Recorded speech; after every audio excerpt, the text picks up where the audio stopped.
کیا آپ جانتے ہیں کہ اللہ تبارک و تعالی قرآن مجید میں ایک ایسی مختصر مگر عظیم دعا سکھائی ہے جس میں دنیا و آخرت دونوں کی بھلائی پوشیدہ ہے۔ اللہ تبارک و تعالی قرآن پاک میں فرماتا ہے وَقُلْ رَبِّ اغْفِرْ وَارْحَمْ وَأَنْتَ خَيْرُ الرَّاحِمِينَ، اور کہیے اے میرے رب مجھے بخش دے، مجھ پر رحم فرما، اور تو سب رحم کرنے والوں سے بہتر رحم کرنے والا ہے۔ یہ سورہ مومنون کی آیت ہے۔ اس ایک آیت میں 3 عظیم دعائیں جمع ہیں۔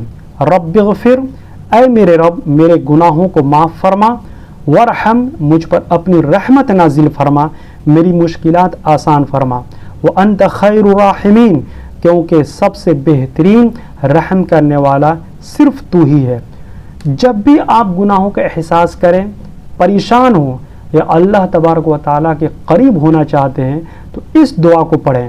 اللہ تبارک و تعالیٰ اپنے بندوں کی دعا کو سننے والا اور بے حد مہربان اور رحم فرمانے والا ہے۔